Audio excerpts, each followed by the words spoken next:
પપ્પા હતા ત્યારે બધું સારું હતું, પણ જ્યારે પપ્પા ઓફ થયા છે તો મતલબ બધા સગાવાળા તો કે અમે મદદ કરશું, પણ એકવાર અહીંયાથી ગયા પછી કોઈ ફોન કરીને પૂછ્યું પણ નથી કે તમે કેવા છો. આના ત્યાંથી તેના ત્યાંથી વાસી કુસી શાક એવું આપે જમવાનું, તે અમે જમી લઈએ એક ટાઈમ. ઘરમાં રસોઈ બી નહીં બને, આજે ખાલી રોટલી બની છે, શાકભાજીના પૈસા નથી.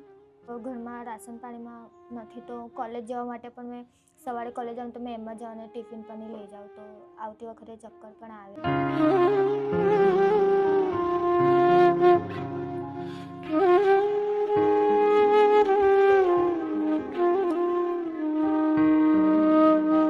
જય હિન્દ દોસ્તો, સૌને મારા જય શ્રી કૃષ્ણ. હાલ અમે સુરતની અંદર હતા અને આજે કેવા જરૂરિયાતમંદ પરિવારની મુલાકાતે આવ્યા હતા. હાલમાં તો આ પરિવાર ઘણી બધી તકલીફો સાથે અને ઘણી બધી પીડાઓ સાથે પોતાના દિવસો તો પસાર કરી જ રહ્યો છે. તો બસ આજે પરિવાર સાથે વાતચીત કરી અને પરિવારની મદદ કરવાની કોશિશ કરીએ. તો બસ દોસ્તો, વિડીયો સાથે બન્યા રહેજો અને તમારા દરેક ગ્રુપમાં વિડીયોને શેર કરજો. બેન, પહેલાં તો મારું નામ નિલેશભાઈ છે. તમારું શું નામ છે? આશાબેન. અને તારું બેટા? પ્રિયંકા. અને તારું બેટા? કિંજલ. તો બેન, હાલમાં શું તકલીફ પડી રહી છે? હાલમાં સાહેબ મારા 5 મહિના પહેલાં મારા હસબન્ડ ઓફ થઈ ગયા. હમણાં મહિના પહેલાં મારા મમ્મી ઓફ થઈ ગયા, તો મારે ઘરમાં રાશન પાણીની બહુ તકલીફ પડે. હું 10-12 હજાર રૂપિયા કમાઉં છું, એમાં અમારો ગુજારો નહીં ચાલતો. છોકરાઓ બધા ભણે છે સર. તું કેટલામું ભણે છે બેટા? મેં હવે બીકોમ કરું છું. અને તું બેટા? મેં પણ. તું પણ બીકોમ કરે છે. તો હાલમાં શું તકલીફ પડે છે બેટા? હવે મતલબ અમારી કોલેજની ફીસ એવું 6 મહિનામાં 2 વાર ફીસ આવે, પછી સ્ટેશનરી વગેરે બુક્સના ખર્ચા, પછી 8 વાગે તમે કોલેજ ગਏ તો ભાડું. તો બેટા, પપ્પાને શું થયું હતું?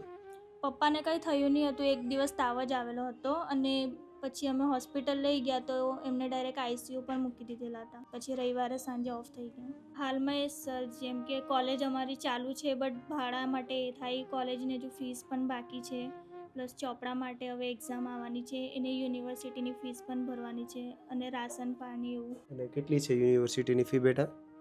3000 છે. જેમ તેમ કરીને હું ભણાવું છું છોકરાઓને, આના પાસે તેના પાસે માંગી કરીને. હવે અમારી તો જિંદગી હવે પૂરી થવા આવી, પણ આ લોકોનું ભવિષ્ય તો નહીં ખરાબ કરવાનું નહીં. એ ડૉક્ટરે એમને કંઈ કરવાનું બી ના પાડ્યું છે. એમને વાલની બીમારી છે, પ્રભુ જનરલમાં એની સર્જરી થઈ છે. બહુ દુઃખ થાય સર, પણ કરીએ હું અમે હવે? પાછા તો આવવાના નથી. આના ત્યાંથી તેના ત્યાંથી વાસી કુસી શાક એવું આપે જમવાનું, તે અમે જમી લઈએ એક ટાઈમ.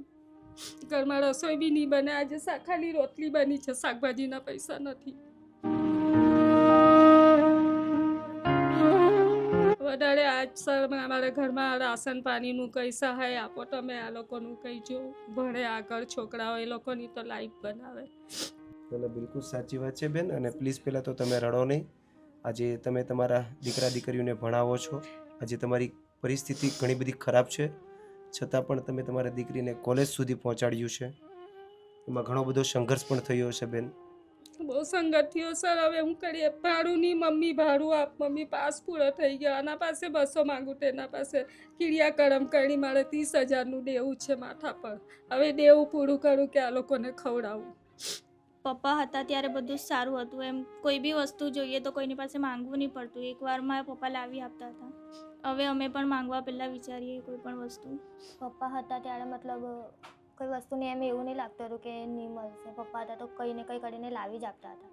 પપ્પા બી કોઈના બી પાસે ઉપાડ લઈ આવતા કારખાનામાંથી, નહીં તો કોઈના બી પાસે માંગીને ભાડું એવું આપી દેતા હતા. અને ઘરમાં બી પ્રોબ્લેમ થતી હતી ને તો માંગી લાવતા હતા.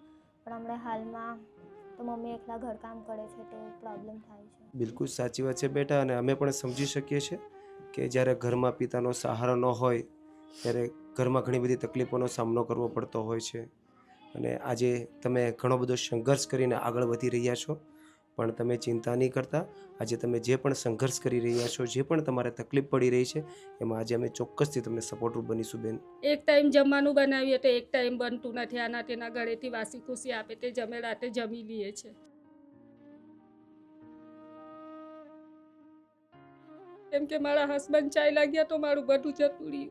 મારી દીકરીઓને દીકરાઓને કેવી રીતના ભણાવું, કેવી રીતના એ લોકોને આગળ એ કરું. હવે મારા હાથ પગ એવું દુખે, મને બીપીની બીમારી છે, મારી દવા નહીં બીપીની. પ્લીઝ તમે ચિંતા નહીં કરો બેન, આજે અમે તમને ચોક્કસથી સપોર્ટરૂપ બનીશું બેન. પ્લીઝ પહેલાં તો તમે રડો નહીં. 5 મહિનામાં તો સાહેબ હવે બહુ એ થઈ ગયા છે. આ બધી જ વાતની અમને મુસીબત પડે. મારા હસબન્ડ હતા તો ગમે તેના પાસેથી લઈ આવતા ને આપતા હતા ઘરમાં. એ ગયા પછી જ મારે ઘરકામ કરવા નીકળવું પડ્યું, નહીં તો હું ઘરે બેસીને ડાયમંડ લગાવતી હતી. બધી જવાબદારી સર મારા પર આવી ગઈ છે. હવે હું એકલી બાઈ શું કરું? પ્લીઝ પહેલાં તો બેન તમે રડો નહીં અને હિંમત નહીં હારો. આજે અમારી પૂરી ટીમ તમારી સાથે છે. પ્લીઝ તમે રડો નહીં. કોઈનું બી કામ કરીએ સર, 10 રૂપિયામાં 5 રૂપિયામાં કોઈનું બાથરૂમ હોય એ બી મેં સાફ કરીને આવું આ લોકોના લીધે. પપ્પા હતા ત્યારે બધું સારું હતું, પણ જ્યારે પપ્પા ઓફ થયા છે તો મતલબ બધા સગાવાળા તો કે અમે મદદ કરશું, પણ એકવાર અહીંયાથી ગયા પછી કોઈ ફોન કરીને પૂછ્યું પણ નથી કે તમે કેવા છો. અને એ જ બધું રાશન પાણીમાં તકલીફ પડે છે, મતલબ ટાઈમ પર બધું મળી નથી રહેતું. અને સ્કૂલ કોલેજ માટે જવા માટે પણ ભાડું, મેં સિલાઈ મારું ત્યારે ભાડું થાય ત્યારે મેં મારી બેનને આપું ને અમે લોકો જઈએ. તો તમે અમારી થોડીક મદદ કરો તો અમે આગળ ભણીએ અને જરા ઘરની પરિસ્થિતિ સુધારી શકીએ. પ્લીઝ પહેલાં તું હિંમત નહીં હાર બેટા, અને આજે અમારા સાઈડથી અમે ચોક્કસથી મદદ કરીશું. અને આજે આપણી પૂરી ટીમ તમારી સાથે છે બેન, ઠીક છે? તમે ચિંતા નહીં કરતા. આજે અમે ચોક્કસથી તમને સપોર્ટિવ બનીશું બેન, તમે ચિંતા નહીં કરતા. તો દોસ્તો, તમે દરેક લોકોએ આ પરિવારની વાત તો સાંભળી થશે. હાલમાં પરિવાર ઘણા બધા સંઘર્ષ સાથે પોતે મહેનત કરી રહ્યા છે અને ઘણી બધી તકલીફોનો પણ સામનો કરી રહ્યા છે. આજે બેને કીધું એ પ્રમાણે કે જ્યારે મારા હસબન્ડ હતા ત્યારે મારા ઘરની પરિસ્થિતિ બહુ બધી સારી હતી, પણ આજે 6 મહિના થયા છે મારા હસબન્ડ ઓફ થઈ ગયા ત્યારથી અમારા ઘરની પરિસ્થિતિ સાવ ખરાબ થઈ ચૂકી છે. આજે મારી બંને દીકરીઓ ભણી રહી છે અને આજે અમારી ઘરની પરિસ્થિતિ એવી છે કે મારી દીકરીઓને ભણાવી પણ નથી શકતી, પણ છતાં પણ હું હિંમત રાખીને મારી દીકરીઓને ભણાવું છું, કારણ કે આજે હું કંઈક મારી દીકરીઓને ભણાવીશ તો જ મારા ઘરની પરિસ્થિતિ સુધરશે. પણ દોસ્તો, હર હંમેશને માટે આવા પરિવારોને સપોર્ટ કરવો જોઈએ, જેથી કરીને આવા પરિવારની દીકરીઓ પણ આગળ ભણી શકે અને પોતાના સપનાઓ પૂરા કરી શકે, કારણ કે આજે આમનો સહારો કોઈ જ નથી. હંમેશને માટે આવા લોકોને સપોર્ટ કરવો જોઈએ, જેથી કરીને આવા લોકોને આપણા સપોર્ટથી હિંમત આવતી હોય છે અને પોતાના જીવનમાં આગળ વધી શકતા હોય છે. તો બસ દોસ્તો, વિડીયો એન્ડ સુધી જોજો અને તમારા દરેક ગ્રુપમાં વિડીયોને શેર કરજો. અત્યારે આ પરિવારને જે પણ તકલીફ પડી રહી છે એમાં આજે આપણે સપોર્ટ બનવાની કોશિશ કરીએ, જેથી કરીને આવનારા સમયમાં આ પરિવારને જે પણ તકલીફ પડી રહી છે એમાં બહુ મોટી રાહત મળે.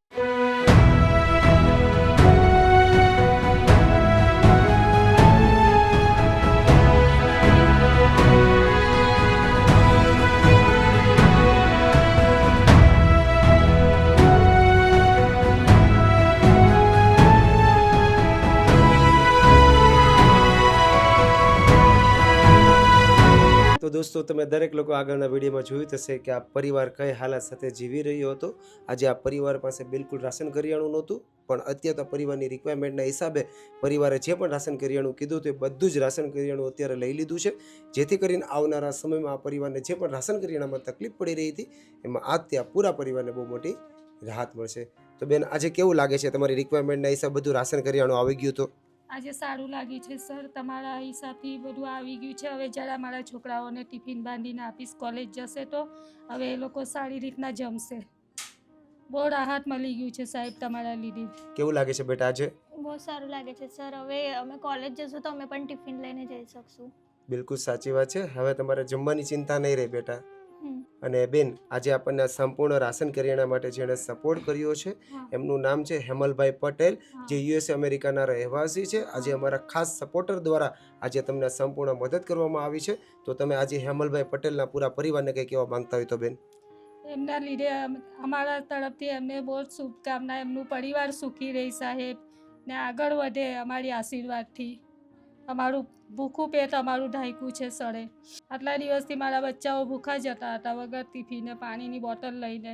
આજે એમના હુકમથી અમારા છોકરાઓ આજે ડબ્બો લઈ જશે સાહેબ, ને એમને બહુ દુઆ મળશે અમારી. ભગવાન એમને ખુશ રાખે ને અમારા તરફથી એમનું પરિવાર એકદમ સુખી રહે. થેન્ક યુ સો મચ બેન, થેન્ક યુ સો મચ. તો બેટા, આજે આપણને કાર્ય માટે જેણે સપોર્ટ કર્યો છે એમને તું કંઈ કહેવા માંગતી હોય તો? એમને જે હેમલભાઈ પટેલ છે તેમને મારા તરફથી મતલબ એમની બહુ દુઆ એમને લાગશે અમારી, કે અમે આજ સુધી ટિફિન નહીં લઈને જતા હતા, હવે અમે ટિફિન લઈને જશે તો જેમ અમારું પેટ ભરાશે તેમ તેમ એમને દુઆ લાગશે. થેન્ક યુ સો મચ બેટા. ખુશ છે ને આજે? હા હવે જમવામાં તકલીફ નહીં પડે ને બેટા? નહીં. બસ હંમેશને માટે આગળ વધો અને તારે જે ભણવામાં તકલીફ પડી રહી છે એમાં પણ અમે ચોક્કસથી સપોર્ટિવ બનીશું બેટા, ઠીક છે? તું ચિંતા નહીં કરતી. તો તમારો ખૂબ ખૂબ આભાર હેમલભાઈ પટેલ. આજે તમારા સપોર્ટથી, તમારા સહયોગથી આ નિરાધાર પરિવારને બહુ મોટી રાહત મળી છે. આજે બેને કીધું એ પ્રમાણે કે આજે તમે અમારું પેટ ઢાંક્યું છે, કારણ કે આજે અમારા ઘરમાં બિલકુલ રાશન કરિયાણું નહોતું. આજે અમારી પાસે એક ટાઈમ જમવાના પણ ફાફા હતા, પણ આજે તમારા સપોર્ટથી, તમારા સહયોગથી આ પરિવારને 2 ટાઈમની જમવાની વ્યવસ્થા મળી છે. તો આજે અમારી પૂરી ટીમ તમારો દિલથી આભાર વ્યક્ત કરે છે. તમે જ્યાં પણ હો ત્યાં ભગવાન તમને અને તમારા પૂરા પરિવારને તન મન ધનથી તંદુરસ્ત શકે. બસ હર હંમેશના માટે આવી જ રીતના જરૂરિયાતમંદ લોકો માટે, નિરાધાર લોકો માટે સપોર્ટ બનતા આવજો. જો કે તમારો સપોર્ટ તો હર હંમેશના માટે આવા જરૂરિયાતમંદ લોકો માટે, નિરાધાર લોકો માટે હોતો જ હોય છે, પણ આજે તમારા સપોર્ટથી, તમારા સહયોગથી ખાસ આ પરિવારને બહુ મોટી રાહત મળી છે. તો આજે અમારી પૂરી ટીમ તમારો અને તમારા પૂરા પરિવારનો તન મન ધનથી આભાર વ્યક્ત કરે છે.